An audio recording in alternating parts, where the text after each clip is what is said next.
On July 15, 2024, I uploaded on YouTube my very first content, Final Fantasy VII Remake with Cloud only. There were so many struggles at the time. I played it on normal difficulty on a fresh save file, and I had a hard time completing the said challenge because of the lack of items, abilities, and materia. Or maybe it's just skill based and I sucked a lot. Today, I will be doing it all over again in hard mode. So not only celebrate the 5th year of Final Fantasy VII Remake, but to also do a trilogy of my own, to celebrate my first year of being a content creator. Final Fantasy VII is a very special game to me. It changed a lot of my views, it made me laugh, it made me cry, it introduced me to a new genre that I grew to love. But it also taught me how to understand. I do admit though, it's something that from today I still try to learn about, but I digress. That's for another video. What I'm trying to say is that the impact of FF7 has on me is massive, and I couldn't be more thankful enough that I have the chance to play this masterpiece. And going back to what I'm trying to say, I will be doing a trilogy from the day I uploaded this video up until to July 15th. I will be doing a set of challenge runs with Final Fantasy VII Remake Cloud only run on hard mode, a Platinum of Crisis Core Reunion, and lastly, Final Fantasy VII Rebirth Cloud only challenge. With that being said, let's start our journey. Let's go over the rules first. First of all, we cannot switch characters or use their ATB bars. Even if I did it by mistake, I have to restart the combat. If Cloud dies, that is counted as a death and we have to restart the whole battle. If Cloud is not in the party, I can only use who the party leader is. There are a lot of sections in the stories where I have to use other characters since Cloud is not in the party. Whenever that happens, I'm just stuck with what the game gives me, and I cannot change. But if the game forces me to change character mid-combat, I am stuck with that character to keep the spirit of the challenge. This will happen on Chapter 13. Due to the game being some sort of a new game plus on hard mode, a lot of items like elemental materials and other items in the game can't be looted anymore. Because of that, I'm allowed to use any items that I have on my inventory. Another note is that this video took 22 hours of VODs. With that being said, I will only include bosses in these videos and maybe some notable fights, if there is. With all the rules being set, let's start with the challenge. The game starts as everyone knows it. Aerith is the first character that is shown, and the camera slowly pans out until the whole Midgar is visible. And then, cut to a train going to Sector 1 where we see our main character, Cloud Strife. And thus, the challenge has officially started. Immediately jumping into our first battle, there wasn't really that much of an issue. We basically blitzed through the whole chapter given the fact that this is chapter 1. Even if in hard mode, if you are fully geared out, anyone would die from a single hit. One thing to address is that there was a time that when Barret joined the party, we were forced to switch. This was done to introduce the character of Barret and his playstyle. We ignored that though and quickly changed back to Cloud. As long as Cloud is in the party, even if the game forces us to change characters, we will use Cloud. We then meet the first mini-boss of this game, which is the Sweeper. These mobs, even if they aren't as tough as the actual bosses, I opted into using elemental materia plus lightning in the weapon. What we want to do here is to finish the fight as soon as possible. Dragging out fights would only cost us precious resources that are scarce on this run. Right after that, there wasn't really any issue since again it's chapter 1, so we now face the very first boss of this challenge, the Scorpion Sentinel. This boss has 4 phases. Each phase gets annoying and it gets harder to deal damage to him if you are using Cloud.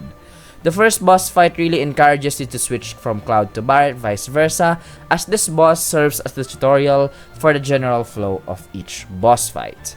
But that doesn't mean that it's not doable, since I have gotten I don't know what it's called. It immediately gives us a limit break, and with this much, I also equipped Refocus Materia, giving me an extra ATB in the fight. In the first phase of the fight, I immediately tried to pressure Scorpion as much as possible, and then I triggered our very first stagger of the run. I immediately hit it with an Infinity's End and triggered the second phase of the boss fight. This fight triggers a barrier that coats the whole body of the Scorpion aside this one little spot right here. If you attack any other part of it, Cloud's attack will just bounce off. So you're gonna have to position once again on its behind and attack it there at its weak spot. I tried making this not vulgar at all, but I feel like I made it worse. Dealing enough damage to it, the Scorpion would jump into the wall. This is where I first made my mistake. I thought that even if I can switch to Barret, I could have just used Thunder to damage it, but I was wrong. I did that even with a Tandara and it was immune to it. The only choice that I had was literally to wait for him to go down and attack him on the specific weak spot once again. But you thought I've learned my lesson, right? Wrong. Instead, what I did is attack it again with Thunder but on its weak spot, and guess what guys? Nada. Precious MP down the drain because of my stupidity. This cycle of me attacking him when he's on the ground and just waiting for him when he's on the wall kept on for a good while. When I can reach him, there's always this barrage of attacks that I keep eating that I find it really hard to dodge or block. But nevertheless, I managed to completely destroy his barrier. With that opportunity in mind, I went in full assault and managed to pressure him again, but instead of staggering him, I triggered his third phase. Third phase gives him the ultimate move, the Tail Laser. Its mechanic is quite simple. He would charge up for a big attack and you have to take cover on the debris to protect yourself. But one thing that I didn't realize is that the Tail Laser is a two-hit move. When the Scorpion fired the first one, I immediately ran towards him to deal some damage, and to no one's surprise, I ate that attack head on. But thanks to Chakra, I managed to save myself from the brink of death and continue dealing damage. After using the Tail Laser, there will be a brief opening where the Scorpion is pressured. If you timed it well enough, you can easily stagger it, but with my skill, it's something I wasn't able to do since I prioritized healing myself. Following that little window of pressure, it will immediately go and use the Mark 40 cannon.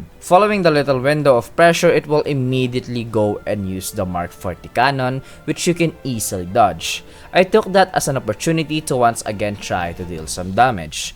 But this dude has this move called EM Field, an AoE attack that I think it can cover the whole Midgar because I kept getting hit by it. And this move called Overkill. And the only way I know how to deal with this barrage of attack is to tank it. This cycle once again persisted for the whole phase, and in between it, I tried using haste so that I can heal myself or use abilities a little bit faster. I kept dealing damage to him until I triggered his last phase where he went insane. In this phase, he can heal but his legs can be a target, which is an easy way of dealing damage. I managed to destroy its left and right leg quick enough to pressure him again, and I used another limit break, ending the fight. Fighting the Scorpion triggered the bomb, so everyone made a hasty escape. Then, Shinra went and destroyed the reactor more than what the bomb did to further villainize Avalanche. And then, we see the aftermath of what Shinra did and its consequences. We then meet Daddy Sephiroth and the waifu we can never have because she's our Sax, our best friend's girlfriend. And because she's technically dead since Remake is more of a sequel than a freaking remake, it's complicated. We then ran around Midgar, beat some Shinra grunts that contributed nothing to the run, and faced off against the Huntsman. Scary, right? Wrong! He died with a single limit break because I got pissed off with him using a stupid shield. And after all of that, Chapter 2 is done. As much as I love Final Fantasy VII Remake, the more I played the game, the more I realized that there are parts of the game that are just straight out padding. Not on the narrative side, but on the gameplay side. When you play this game for the first time, each side quest feels connected to the greater story and its world, especially in the later parts of the game. These side quests at the start is basically an introduction to the side characters and on what the world is for them or how it works. Then, we go back to them a little later once the story progresses and we both face the consequences and the impact of what happened in the world and on its main plot. Normally, I would want to skip them, but in this journey, my mission is to also platinum this game and complete every trophy. This means I will play the intermission for the first time next time as long as you subscribe right now. I completed all of the side quests in Chapter 3, which aren't worth mentioning because the only trophy that I'm missing for the base game is Dress to the Nines, and the only thing that I'm missing is Tifa's exotic outfit. Avalanche then had a meeting at the 7th Heaven and discussed their next operation, which is the reactor on Sector 5. We then got the news that we are not included in this operation and that we're gonna have to find a new job in the slums. After hours of side questing, we continued with the story again and Jesse hired us for a mercenary job. We then went for a motorcycle ride, which I skipped. We also robbed this comatose dud and fought some random goons and had a fight with Roche. The Roche boss fight is a joke. As long as you parry with your Punisher mode or counter stance, you will win this battle without any problems. I kept that up until I managed to stagger him, then popped my limit break and the fight was done. After the successful operation, the gang went back to Sector 7. We then went home with Wedge and visited Jesse right after. And I can bet that 90% of the people who played this game had their hopes up until Jesse said psych. Cloud then went back home and slept until he got woken up by some trouble. I then dealt with the whispers, which I'm gonna be honest, I'm kind of lost on, and due to this process, unfortunately Jesse got injured, but the operation must continue, so Cloud is back in the game, and Tifa is also coming with us. Shit hits the fan immediately though when everything went wrong, and we had to jump on the train and walked all the way to our destination. On the way, we met our next boss, the Crab Warden. The Crab Warden, which I will refer to now as Krabby, is similar to Scorpy, especially on Scorpy's last phase, where you can attack its limb. I then targeted its legs quickly, used Refocus and Haste, and immediately pressured him. I made sure to destroy its right front leg first and immediately targeted the left front leg. What is very reminiscent of Krabby to Scorpy is this EM field-like thing that Krabby does, but only in one direction. I did easily dodge it and I immediately targeted its right rear leg, destroying it and staggering it in the process. I also made sure to proc my Infinity's End to deal some big damage, triggering its second phase, and it summoned drones. Yeah, I don't know, I'm confused too and it's dumb. I guess the drone stuns you, so that's that.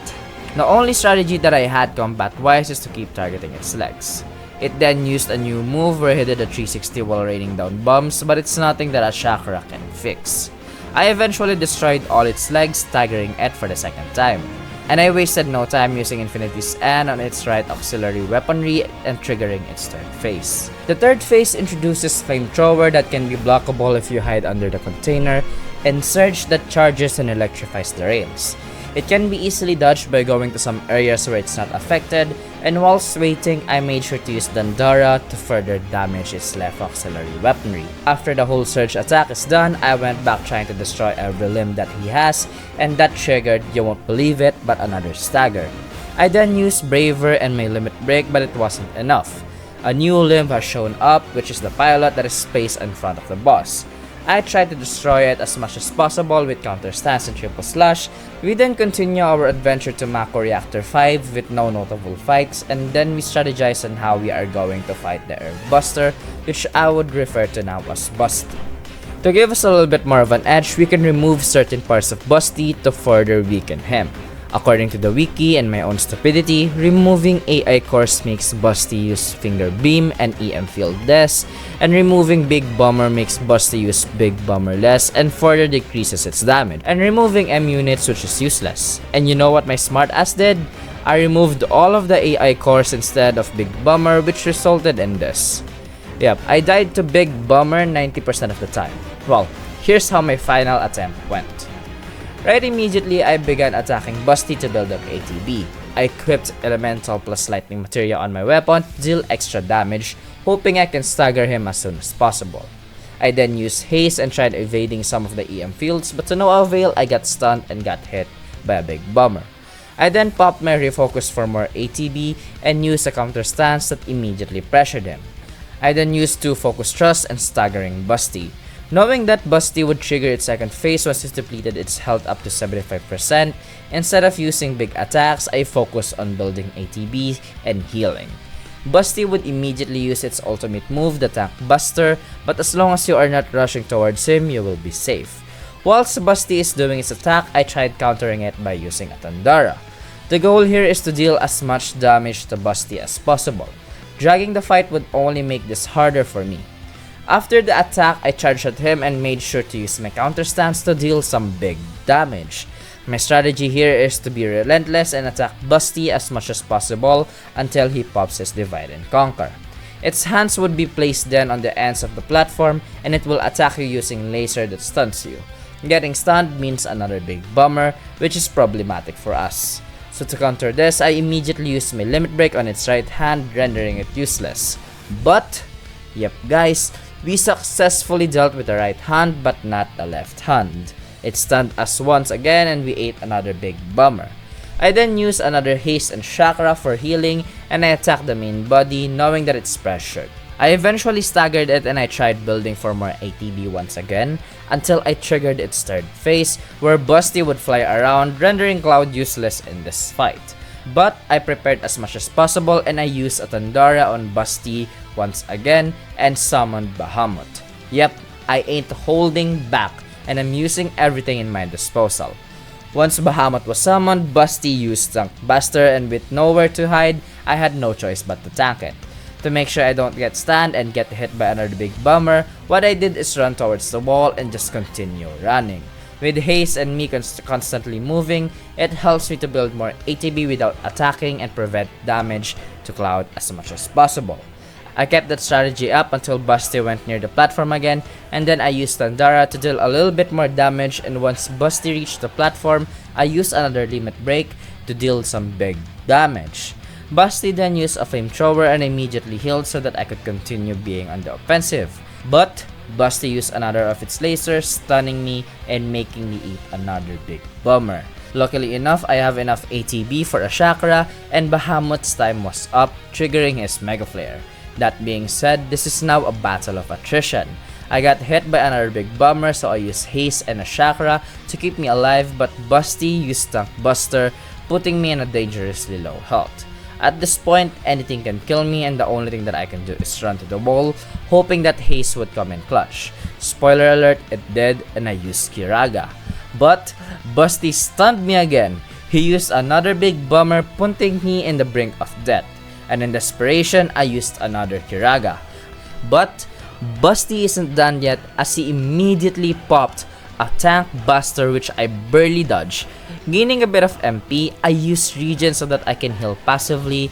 I then ran again to the wall to build an ATB and used Tandaga, but Busty countered it with a big bummer, and one last time, instead of healing, I used my limit break, and with one last hit, we finally defeated Busty.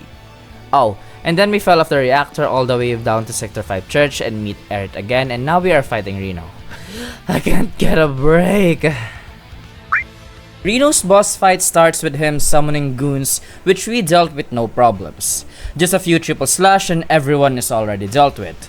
I then used Refocus and Haste as always and dealt with the second wave of goons, then Reno finally comes down and it's start of the real boss fight. Fighting Reno though is easy. It's almost the same as Roche. I don't know which one is blockable though, so I made use of counter stance. Countering him for the whole fight easily got him to half health, triggering his second phase, where he uses some EM mines to trap me, but it's nothing that my good old triple slash can solve.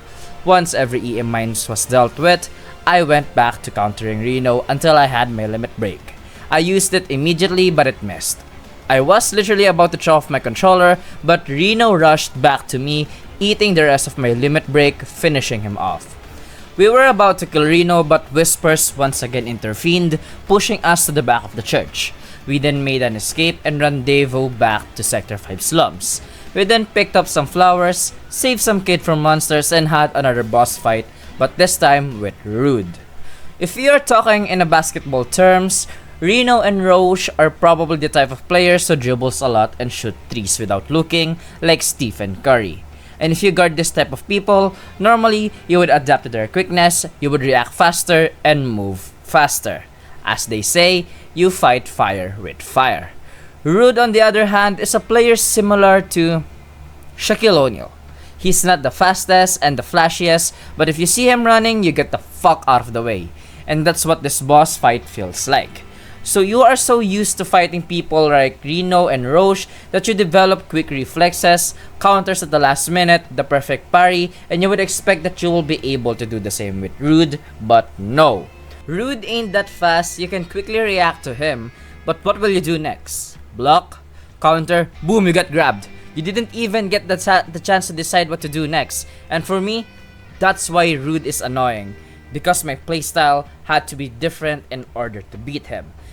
Instead of blocking and countering, I had to dodge and run away from any of his advances in fear of getting grabbed or being stun locked in his attacks. Or better yet, he puts me to sleep and slum dunk me in the ground, or maybe even grab me then throw me at Eret like we're in a pillow fight. Anyways, here's what I did to defeat Rude. Even though most of his attacks are unblockable, counter stance is still viable for this strategy.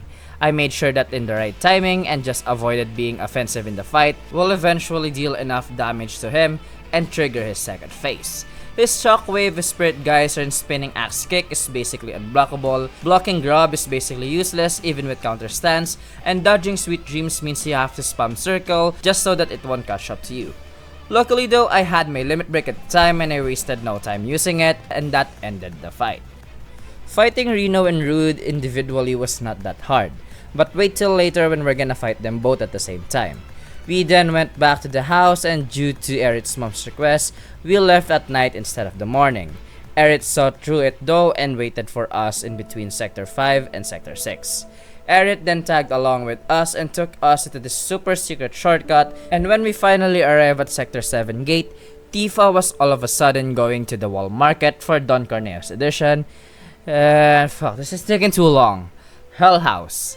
Monsters before Hell House isn't really that much of an issue. Hell House though is different. Hell House, which I will refer to now as Housey, is a very difficult boss fight. It might as well be said that this is our major first roadblock. And you know what's crazy? It's not that Hell House is extremely difficult in itself, rather, and once again, it is a battle against time. Fighting Housey is incredibly time consuming because it's another case of the game encouraging you to switch characters mid-battle. Since attacking Housey using Cloud most of the time would just bounce off aside from certain instances that we will talk about later, this is the part of the fight where you are encouraged to change to Eret to deal damage using her. The reason why it's a battle against time is because once it reaches its final phase, it summons sweepers that would fuck you up, so here's how I beat Housey. Keyword is Synergy plus Poison Materia. As soon as the fight started, I immediately used my Refocus and Haste, and I then used Thundara to trigger the Synergy Materia, and whilst doing so, Housey summoned Thornberries, those unruly bunch, which makes them top priority. After taking care of them though, Eret unfortunately died in the process, but luckily enough, she has Revival Earrings, keeping her alive for more Synergy Materia. We then use spray to keep everyone alive, and I mindlessly hit Housey for a certain amount of time whilst Poison is doing all the damage. Then, Housey flew off and sat on a platform where it can't be reached by Cloud's attack. Whilst waiting for Housey to go down again, I used Regen for passive healing and recasting Haste to keep my ATB up while waiting. When Housey went back down, I immediately charged at him, triggering the second phase. Once the second phase begins, the fight becomes really annoying. This is a phase where you grow limbs, which if you are playing Cloud only run, that's the only part of the boss you can attack. Any attacks you do in the body would bounce off once Housey uses its barrier and its elements. So the strategy here is to just run around, dodge the attack, and deal as much damage as I can before he uses barrier and elements. I used Thundara and relentlessly attack him as much as I can till I eventually pressured Housey and I spam Focus Thrust, staggering him and triggering the third phase. Third phase immediately uses the barrier and makes his arm the only thing that we can attack at this point. Housey also summoned a bunch of Thornberry, which is again our top priority. What happened right after that is that Housey started to change elements, and the only thing that I can do here is rely on the poison, which unfortunately runs out. I immediately recast it again, begging it to take effect, and use spray to keep everyone alive. By stroke of luck, we managed to pressure Housey again. We dealt a pretty good amount of damage due to that opening, but we unfortunately failed to stagger him. But it was enough damage to trigger its fourth phase. Housey starts flying while shooting Chair's missiles at us. We then recast Haste for the ATB and run around the arena till we build enough ATB. Our only choice here for now is to stall time. to wait Housey to go back down so we can deal damage to him again using Cloud. I then summoned Bahamut once again for more DPS. Housey then begins summoning some Cutter and Sweeper, and to immediately deal with them, I use my Limit Break. Then after killing a Cutter, I then use Kiraga and start attacking the Sweeper, making sure that the fight is only between me and Housey, who's flying around right now. Whilst doing so, Housey suddenly made the drop on us, damaging everyone in the process. I used Spray and Bahamut used his Mega Flare, which destroyed both arms. I then used Poison on Hell House once again and casted a regen on me, making sure that I have high health for the rest of the fight. Then, I used the same strategy once again, dealing damage to Housey as much as we can, healed for a little bit for more safety, and one last Limit Break that helped me destroy one of its arms again, pressuring him, and a one last Triple Slash that ended the whole boss fight. Fast forward to a scene that's something that is actually relevant to the plot. We managed to enter Don Corneo's audition, and we finally made it to the part where we were forced to use characters other than Cloud. Fortunately enough, there weren't any boss fights, so we were able to take control of Cloud ASAP. But before that, we learned from Don Corneo that Shinra will be dropping the whole Sector 7 plate and framing Avalanche in doing so. We then fell into a trap by Don Corneo and fell down to the sewers, where we had to fight Abzu. Abzu is a pretty simple boss fight. He's weak to fire, he grabs and he deals huge amount of damage by summoning all the water in the sewage system, which is an AoE attack, but it's nothing that the Synergy plus Fire cannot deal with. The strategy is the same as well, use Refocus and Haste and abuse its weakness, then I use my Limit Break to pressure him and Focus Thrust to stagger. I then use Infinity's End, ending the fight. Moving forward, bosses will only get tougher like the next boss in Chapter 11, where I had to fight Ghoul. Ghoul is the first boss fight who deals a lot of damage pretty much consistently. It has a way to stun me and deal huge amount of damage as a follow-up to it. To be honest, I have been confused in this whole boss fight because I don't remember much about the strategies that I had made in regards to this. One thing that I learned on my multiple attempts is that when he's on his physical form, I can usually damage him with my physical attacks, and when he goes spirit mode, I can only attack him using magic attacks. Normally, it would have been easy to switch from physical to magic attacks if only the place is spacious enough. What makes this fight extra difficult is that the ghoul can put debris on specific places, making you take into account navigating throughout the whole map, even if it's small. Because ghoul likes to teleport a lot, he also uses debris or machinery in the map to continuously attack you. So, here's how I managed to beat ghoul. First of all, I removed my elemental materia since it reduces my damage. Same as always, when the battle starts, I immediately use my refocus and haste, but with another addition, which is mana wall.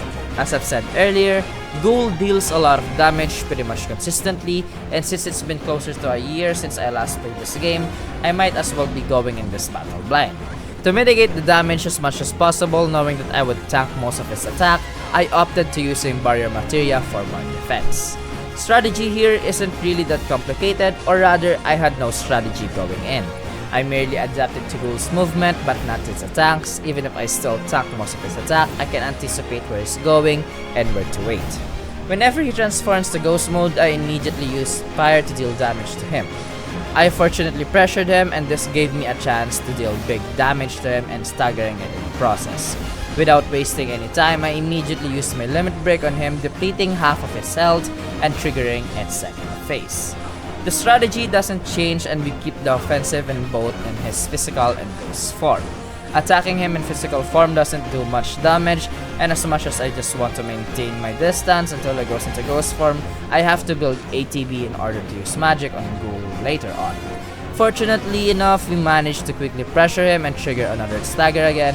I then use Infinity's End and then pop my Limit Break once more, ending the battle. Eligor, on the other hand, is something I handled awfully well. With only a single try, I managed to beat this boss with ease. Knowing that I wouldn't be able to deal consistent damage to Eligor in the early game, especially when he starts flying, I use Synergy plus Poison to deal consistent damage to him. Once Poison kicks in, I only need to run around, dodging his attacks as much as I can till we trigger its second phase. Once the second phase starts, Eligor will cast Reflect on everyone. When he has Reflect on, any attack that you will do will be reflected back, and any buff that you cast will be reflected on him. And that is something I didn't realize, so I casted Haste till I realized that it reflects to Eligor. Yeah, I know, I'm stupid. So the only thing I can do at the moment is summon Bahamut and trust in the poison dealing enough damage. Bahamut then used Mega Flare, which is enough damage to trigger its next phase, and in the third phase, Eligor would come back down but be more relentless with its attack. But his wheels will become vulnerable to physical attacks, giving us a chance to deal damage to him using Cloud's normal attack. I then recast Poison for more damage over time and wait for opening to attack his wheels. This opening is so small that I only managed to deplete half of its wheel's health. But then on its second opening, I immediately used my Limit Break, ending the fight without any struggles. With time running out, Cloud, Tifa, and Aerith hurriedly went back to Sector 7 slums. Aerith goes to the 7th Heaven Bar to save Marlene, and Cloud and Tifa went to the pillar that's holding the plate to stop Shinra. There, we met both Reno and Rude again. This is actually a fight I'm actually quite nervous about. And if you ask me how I would describe this boss fight, it's this. Prepare for trouble, our middle name. And make it double, it's a high-stakes game. To protect the world from devastation. To unite all people within our nation. This boss fight is the start of the true suffering, the root of what I hate and the bane of this challenge. Fighting giant bosses is tolerable, doing a one-on-one with a boss is the peak of this challenge, and fighting multiple bosses is the absolute nightmare. Fighting Reno and Rude is still the same as when you fight them individually for the first time. Only difference is this time they don't hold back. Especially Reno that has new movesets, and Rude that is on a fucking chopper. Oh, and also I forgot to mention that Reno also has pyramids, which if I can get out right on time, it's insta-death. But hey, no matter how hard and annoying it is, it's doable. And here's how I did it. As always, I started the battle with Refocus and Haste, but in between those, I got grabbed 2 times. And not even a minute in and I'm almost dead. But you know how this goes by now. I tank every attack and I pray that the chakra would heal me enough. The best way to fight Reno is to fight him defensively. I constantly use counter stance to deal some big damage with an occasional Punisher mode counter, and soon enough I triggered the second phase of the boss fight. Rude then dropped bombs on us which can easily be dodged, and I used that opportunity to heal. Once the bombing stops, Reno will come back to the fight and release its pyramid, and there's one thing I learned to fully avoid Reno's pyramid, and that's to use everyone as a meat shield, which I did to Tifa. But if everyone died and Reno used pyramid again, then there will be no escape and it would make progressing impossible. So, I equip Revival Earring to my party members even if they are useless, just so that in any case Reno uses pyramid again, I could still survive it. I then continued attacking Reno until you can't deal damage to him anymore. I then focused on Rude and started hitting his chopper with fire until I trigger its next phase. This phase is the most difficult one. Both Reno and Rude could gang up on you and easily kill you without you even realizing it. I used Triple Slash to immediately poison Rude and used my Limit Break on Reno to take him out of the battle. With Reno out, the boss fight has gone significantly easier. But Rude is still dangerous, and even if he is on his own, his damage is enough to put you at dangerously low health within a second. For the rest of the battle, I let Poison do its own thing, while taking some of his attack for another Limit Break, running around and healing when necessary. I eventually built up the Limit Break that I needed, and I wasted no time and used it immediately, ending this boss fight. The next boss fight is something that is out of my control. It is heavily scripted and I am playing this on PS5, so modding the game is out of the picture. We were forced once again to use other characters since Cloud is not in the party. We first then used Barret and eventually Tifa when she joins the party. We then progress normally until we eventually encounter our next boss fight. Barret is the party leader this time, hence Barret is the only one I've been using for the whole duration that Cloud is gone. This fight starts with us fighting a lot of unknown entities. Despite using Barret until we were forced to change Tifa, I prepared Tifa's materia and gear beforehand to make sure that we are fully ready for the boss fight, the failed experiment. This boss uses a lot of thunder and he has friendly fire on, and as always, his attacks hits like a chalk. There isn't really a strategy here. Using refocus and haste is basically mandatory, and now the game forces us to change character to Tifa. To be completely honest, I just turned off my brain and just enjoyed this whole boss fight since Tifa's gameplay is the best in this game. But it wasn't all that easy. Failed experiment, or what I would like to call now as failure, is really hard to approach. Since I am using Tifa, I take damage as soon as I get close to him, so what I did is use my limit break to get his health below half and summoned Ifrit to have a little bit more of an edge in the battle. After this, all I had to do is attack failure and heal when needed, until he uses plasma discharge, which I easily dodge. I then poured all of my unbridled strength to failure, hoping for a whirling uppercut plus dive kick at the end of the combo. But failure grabbed me at the last minute and slammed me down.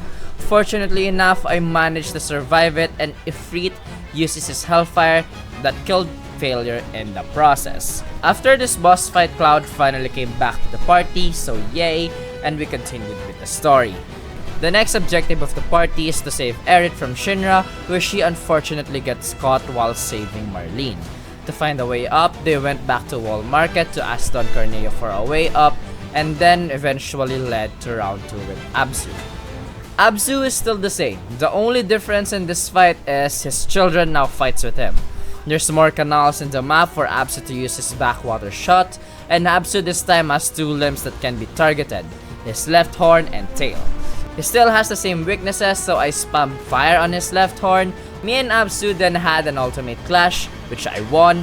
Then I used Focus Thrust to deal the final blow.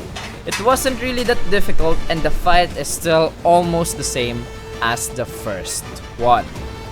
Moving on then, now that Cloud and the Kang has a means to go up to the plate, we proceeded with the story like usual. We then progress in this chapter as fast as possible until we eventually meet the Valkyrie, or what I would call now as Valky. Valky is relentless. It's another boss fight that wants you to use other characters because he flies around, and this did hurt so much that I'm almost dead, yet it's only the first phase. But Aero managed to pressure it and trigger its next phase. This phase is a little bit more bearable than the first, and it's because I now have a larger map to run around, which means I can attack him using Cloud. Of course, I made sure to have Elemental plus Aero to deal extra damage that leads to an eventual stagger. I then tried to deal damage as much as possible with my normal attack and Infinity's End. I then continued damaging him until I trigger its third phase. In this phase, Valky summons a drone that deals an AoE damage if you stay in one place for too long. Just like every boss fight we did so far, the strategy here is to run around and wait for an opportunity to strike. Luckily enough, I had enough ATB to summon Bahamut, and this way, I can still deal damage whilst waiting for an opening. We did this until Valky used its fire wheel where it went down and spun around. Doing this attack automatically pressures him, and if he gets attacked, he will be interrupted. With Barret having the Synergy plus Aero equipped, with the use of a triple slash, Valky got immediately pressured up to its half of its gauge, and I took the chance to stagger it. Unfortunately, I got put into sleep, wasting that whole opportunity, until Bahamut came in clutch and used Mega Flare to deal some big boy damage. But unfortunately, I died. Yeah, and I was so close as well. The next attempt went better than the last time though, with me immediately using my Limit Break and Infinity's End, which quickly triggered the next phase. And on the stagger, I used Focus Thrust and one more Infinity's End that finished the fight. The next boss, I don't remember this one's name. Thingy! Yes, Thingy. Thingy here is very annoying. Just like the second round of Atsu, Thingy likes to fight with minions to his side. Like Valky, Thingy likes to inflict status ailments. And like Rude, this guy has grubs. But he's not invincible, albeit a little tougher than usual, which can deal consistent damage to it, but Thingy can say the same thing to us. The fight starts with me using buffs, and the only thing I found effective in this battle is just to stall for time, tank some damage, and use my Limit Break. Of course, I still do attempt to attack it normally, but I barely damaged him normally with that, and I just ended up taking a beating. I still managed to bring it down to half health, and when my limit break is available, I immediately use it on his left claw to deal some big boy damage. Doing so did put his health right around 25%, and it triggered its last phase. In this last phase, Thingy uses its ultimate move called Mako Explosion, where he bombs his own minions and gas out the whole map like it's a fucking Diddy party. It took out Barret and Tifa, which I didn't really care that much since it's a cloud only run, and I managed to stagger him this time, and I immediately used Infinity's End to deal some big boy damage. I then followed it up with a Braver and a Kiraga that got interrupted by another Mako Explosion. At this point, I thought this was a failed run, but I didn't reset. I kept looking and looking for that one opening. And yeah, it was a failed run. Damn it. In my next attempt though, I started using counter stance heavily in hopes to deal as much damage as possible. And it was euphoric. Yeah, euphoric. Well, anyways, this time I also made use of regen so that the odds of survival would be a little higher. And we then eventually went back to the dirt phase that instantly got me to the brink of death. But luck is on my side. Limit break can now be usable again. No ATBs and Thingy is about to be staggered, so I said, oh boy, well, only one solution that I know. And yeah, honestly, this next set of boss fights is really difficult for me. Only because these boss fights are so hazy for me. We might as well call it going blind. There were a lot of struggles, a lot of adapting in these boss fights that it gets crazy sometimes. And not only that, but this is a part of the stream where I've been streaming for so long now that my brain just stopped working at all. But it's not a bad thing, rather it just made the whole challenge more thrilling, and it gives a little bit more of a plot to the greater challenge. Bosses from this point onward starts to ramp up. On an average, I would normally die 3 to 4 times per boss fight, and now I attempt a boss fight like 5 to 7 times. And I even died to normal mobs. I know, I suck. The difficulty of these bosses went from like 100 to 1000. But of course, as always, we have the calm before the storm. And in this case, it's Swordy P. Or from now on, we call it as Swordy. Swordy here can only be damaged by attacking its head. It also has a two-phase fight where it forces you to change party mid-fights. It also likes to fly around, but it's not something a good thunder can reach. It's only a matter of time until we finally trigger its second phase. When the second phase here is triggered, Swordy here uses his live wire, killing Aerith then eventually Tifa, without me having the chance to actually deal damage to him. Yep guys, calm before the storm indeed. On my second attempt though, it went 100% better, and you know what? It's so much better that I'll just show you what happened. Again?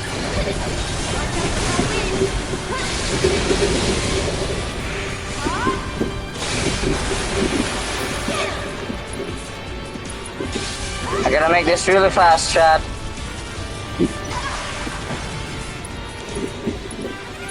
Blizzard.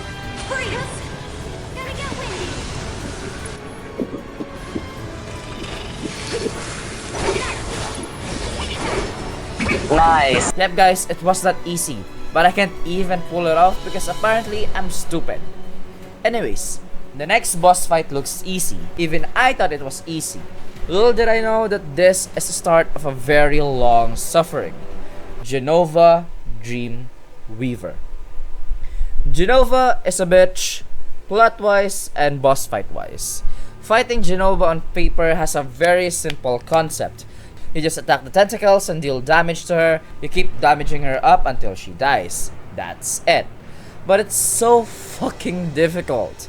Only because Jenova has this attack that casts stops on you and it chases you around the whole map. There's also this thing called Vengeance that deals a lot of damage, and when Jenova does rejection, she would attack you with a light beam that will deal massive damage to you. And me being the no-brain that I am, I went in with no strategy at all. As usual, I used Refocus Haste and dealt with the tentacles as much as possible, whilst healing when necessary. This way, I managed to keep up dealing damage to Jenova pretty much consistently, though it's taking longer than usual. After dealing enough damage, I managed to trigger its second phase, and got the chance to summon Bahamut, but I held back to using it first since the first time Genova uses its tentacles, there's so many that it completes the alphabet. Actually, I don't know if that's correct. For context, if you fight a specific monster that has the same name, they would be differentiated by letters like Tentacle A and Tentacle B. Anyways, when the whole tentacle reverted back to A, B, and C, I then used my summon. The reason for that is Bahamut's Mega Flare is meant for dealing damage to Genova. But if there are tentacles in the map, Genova would be immune to any attack and that would render Bahamut's attack useless. Eventually, I managed to stagger Genova and then I used Infinity's End and Ascension. Only that when I'm about to use Ascension, I triggered its third phase, cancelling my limit break. But I didn't lose hope just yet. I still have Bahamut, but it wasn't enough, so I kept going until I had my limit break once again. A chance to win. Finally, a way to get out of this misery and fog.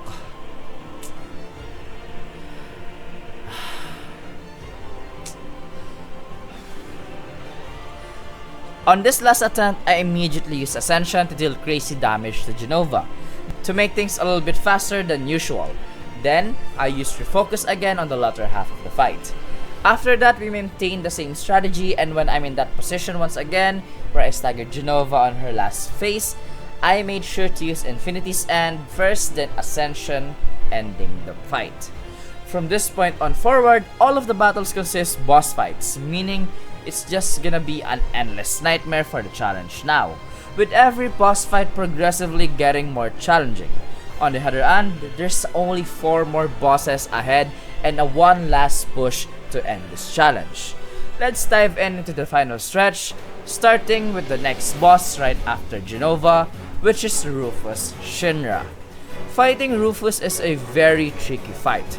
You both have to fight him and his dog Darkstar. One of the mistakes that I made fighting Rufus is that I didn't prioritize killing Darkstar. Because of that, when I first deal significant damage to Rufus by using my limit break, Darkstar immediately killed him, making my limit break spent in vain. One thing that caught me off guard though is that Cloud vs Rufus is more like of a mirror match. Rufus does have a counter stance like move as well, that if you attack him mindlessly, he will counter you constantly. And me not being prepared for that, I died. So in the next attempt, I made sure to use my limit break on Darkstar, putting him out of the battle. I then, instead of being offensive, I tried to use a lot of counter stance to deal damage to him. And when my limit break was back up again, I immediately used it, ending the battle. Right after this boss fight, we then now have to fight the Arsenal with Barret as the party leader. I once again did my signature refocus and haste, and I tried to attack his drone to immediately destroy the barrier.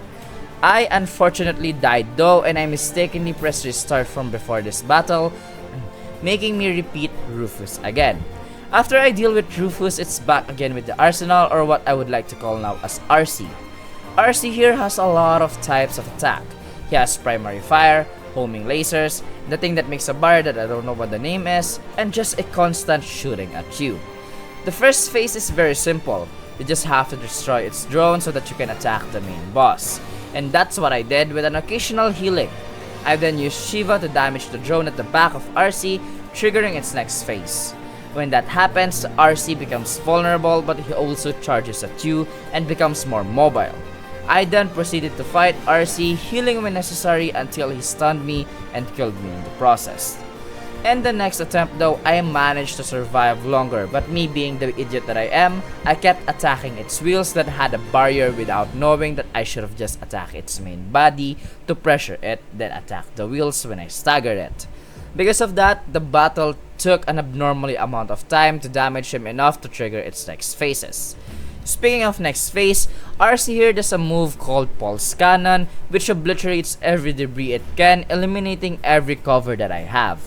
Now I do not know if the amount of debris I can use as a cover is limited by this point, but I tried damaging him as much as possible and tanking as much as possible so that I can use my limit break as much as possible, triggering its next phase. As much as possible. Triggering its next phase.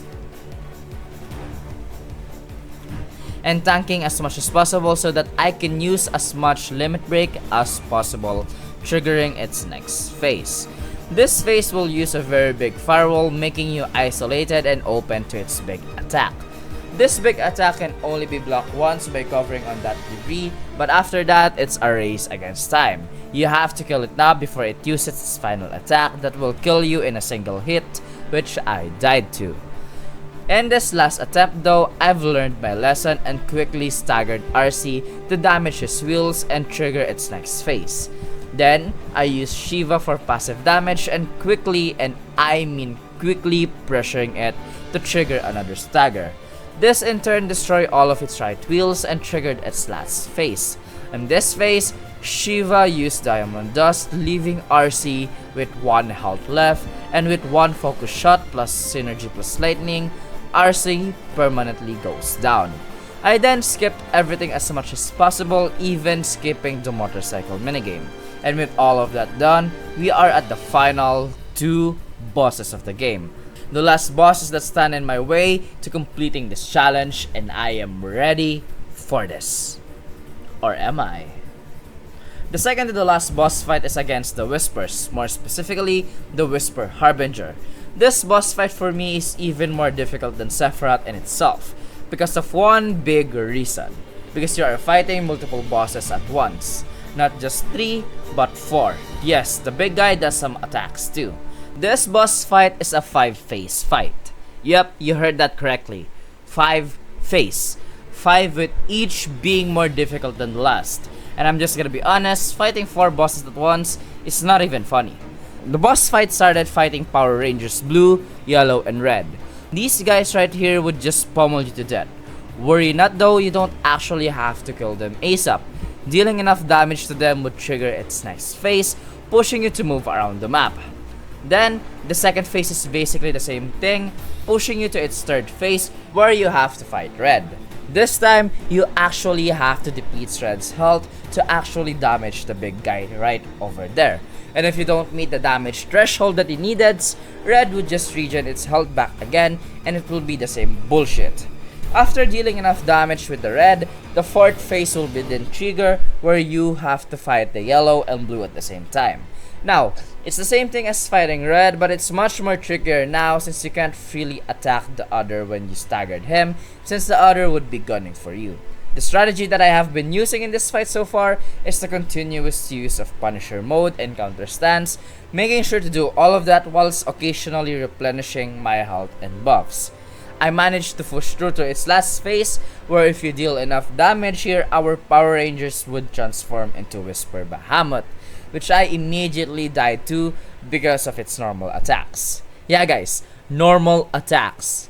In the next attempt though, I managed to survive its Mega Flare, healed but then again died to its normal attacks. I know, it's ridiculous, I'm bad at this game, and that this is such a stupid way to die, jeez. Even reading this stresses me out as much as it did when I played it. The next attempt aren't so great either. It's always between dying to the Power Rangers or Bahamut. This boss fight takes mastery and knowledge of the boss's moveset.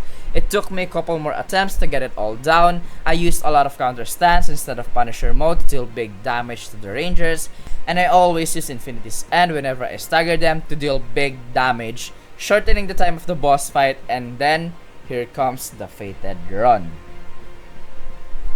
When I fought Whisper Bahamut for the first time, I refrained from using my magic and just focused on fighting him like usual, hacking him away with my normal attack, hoping that I will eventually beat him. But that is not how you're supposed to fight a freaking Bahamut. I don't know what you need to actually prevent Bahamut from using his Mega Flare, but I do learn that attacking him with magic pressures him, keeping him vulnerable, and most important of all, not moving at all. With that in mind, I immediately used 2 Blizzagas that immediately pressured him, then I rushed to him and used my normal attacks and focus thrust until he gets to half health. Then, I immediately used my limit break to damage him further and pressured him again. I then used focus thrust and normal attacks, killing Whisper Bahamut and splitting all the Rangers again. But that doesn't mean that I can let my guard down now. It's not gonna make things easier moving forward. Instead of getting cocky, I put my guard up and I immediately summon Ifrit. I then use a summon ability to the blue one and use a normal attacks, eventually staggering him.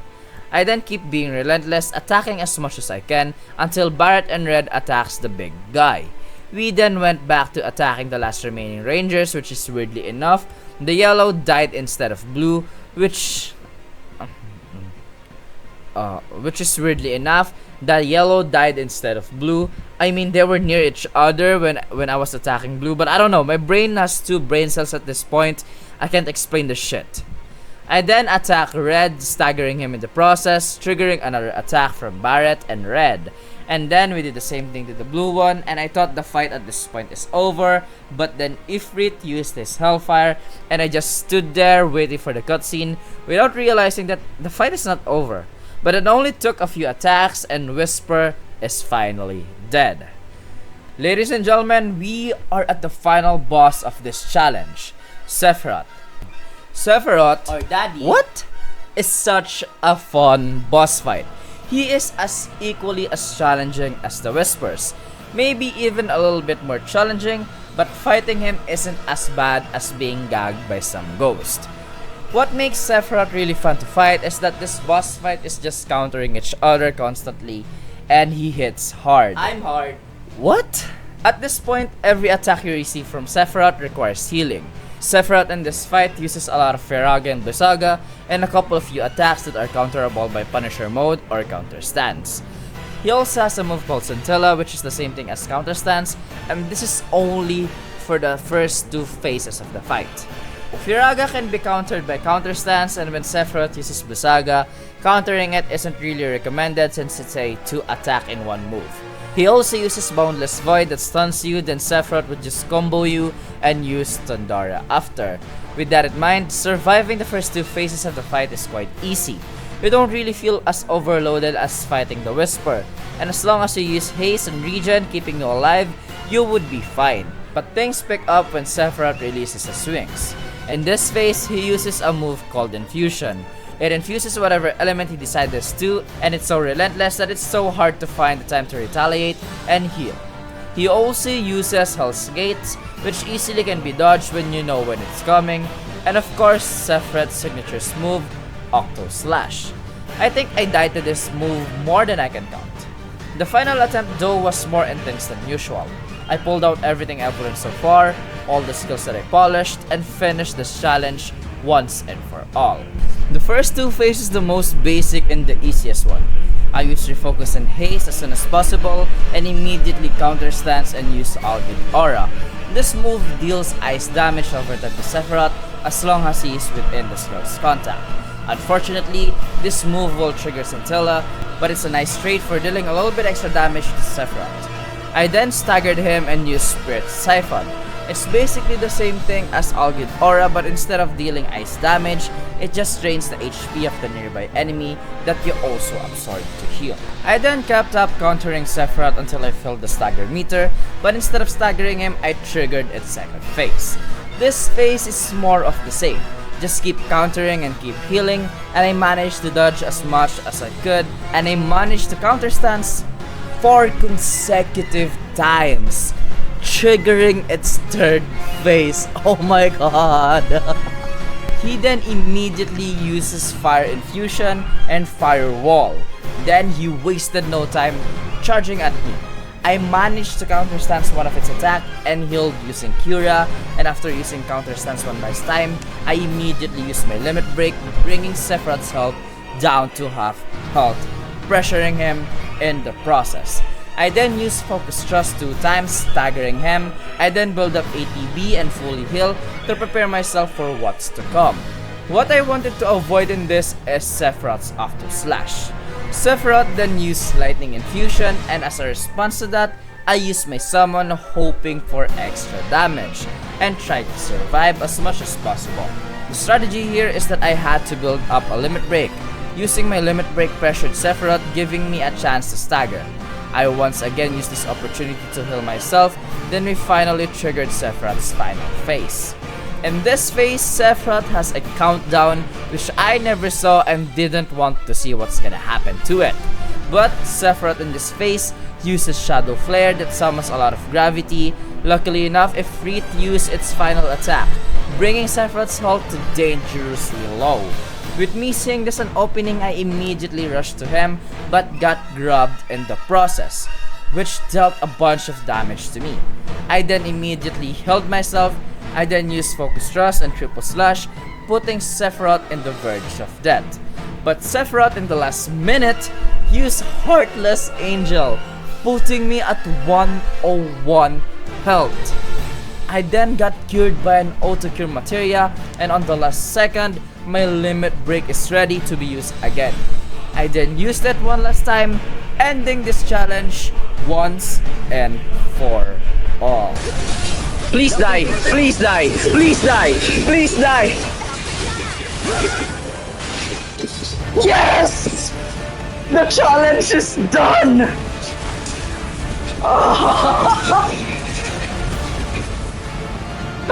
Let's go! Welcome back. Let's go! The challenge is done! Ladies and gentlemen, thank you so much for staying with this journey! Oh my god, dude! Ladies and gentlemen, thank you so much for staying with this journey! Oh my god, dude! Woo!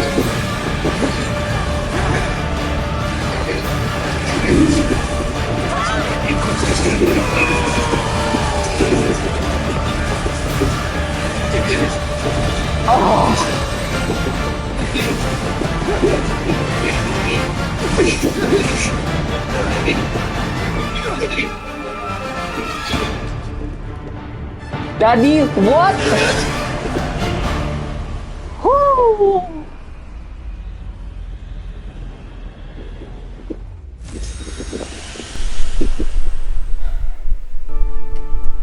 It was a fun ride. The challenge gave me a lot of ideas to approach a certain fight and gave me a chill that I've never felt before. And I wonder how will this very same challenge translate on Rebirth. This challenge is starkly different from my first time that I did this run. The brutal resource management and us being limited to everything we do. Luckily enough, some gears came in clutch, giving us chances to actually win in this very unfair challenge. Is this the perfect run? No. I did use synergy and autocure to stay alive, bending the rules. Is it always Cloud only? No. I've always questioned myself throughout this whole run if it's really a Cloud only run. Because if I'm being forced to use other characters when Cloud was not in the party, is it still a Cloud only run? And I think because I think that way, it's like the reason for me using synergy and autocure. Because if I'm still gonna have to use other characters than Cloud without me modding the game, then might as well, right? But hey, what's important is that we are already done with this challenge. In the next video, I will get the Platinum Trophy of Crisis Core Reunion Final Fantasy VII, and I will be streaming it here both on YouTube and twitch.tv/Musin with a double E. Come and hang out with me and actually be one of my very few viewers. We can chat there and talk about our favorite games and favorite Final Fantasy. For now, I want to thank you all so much for watching. Make sure to like the video and subscribe. If we reach 1,000 subscribers, we will do an OG Final Fantasy VII Cloud only run. The whole entirety of it. But for now, I want to thank you all again so much for watching, and I will see you all in the next video. Bye!